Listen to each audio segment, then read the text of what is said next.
ನಾನು 10 ವರ್ಷ MLA ಆಗಿದ್ದೀನಿ, ಮಂತ್ರಿ ಆಗಿದ್ದೀನಿ.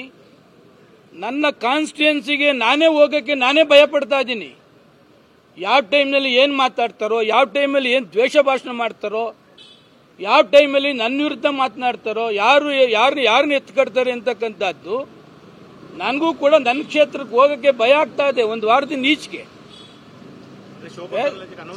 ಸದಾನಂದ ಗೌಡರು 10 ವರ್ಷ ಕಾಂಗ್ರೆಸ್, ಬಿಜೆಪಿ, JDS ಮೂರನ್ನು ಒಂದೇ ತರ ನೋಡ್ಕೊಂಡಂತ ಸಂದರ್ಭ.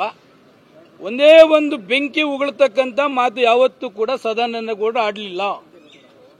ಒಂದೇ ಒಂದು ಮಾತು DB ಚಂದ್ರೇಗೌಡರು ಕೂಡ ಆಡಲಿಲ್ಲ ಅಗೇನೆಸ್ಟ್ ಆಗಿ.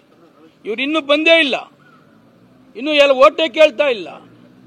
ಇವನ್ ನಾನು ಶಾಸಕ ಇದ್ರೂ ಕೂಡ ನನ್ನ ಕ್ಷೇತ್ರಕ್ಕೆ ಬಂದು ಬೆಂಕಿ ಅಂತ ಉಂಡೆನ ಮಾತನಾಡ್ತಕ್ಕಂಥದ್ದು ನೋಡಿದ್ರೆ ನಾನು ಶಾಸಕ ಆಗಿ ನನಗೆ ಭಯ ಆಗ್ತದೆ.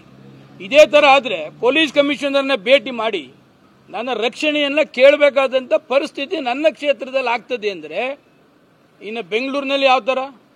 ಎಲ್ಲೋ ತಮಿಳುನಾಡವ್ರು ಬರ್ತಾರೆ, ಎಲ್ಲೋ ಡೆಲ್ಲಿಯವ್ರು ಬರ್ತಾರೆ, ಎಲ್ಲೋ ಇನ್ನೊಂದು ಬರ್ತಾರೆ, ಬಾಂಬ್ ಇಕ್ತಾರೆ ಅಂತ ಹೇಳಿದ್ರೆ ಇದೇನು ಬೆಂಗಳೂರು ಶಾಂತಿ ಇರ್ತಕ್ಕಂಥದ್ದನ್ನ ಇವರು MP ಹಾಕಕ್ಕೆ ಬಂದಿದ್ದಾರಾ, ಇದರ ಬೆಂಕಿ ಹಚ್ಚಕ್ಕೆ ಬಂದಿದ್ದಾರಾ? ಏನಿದು ನನಗೆ ಅರ್ಥ ಆಗ್ತಾ ಇಲ್ಲ.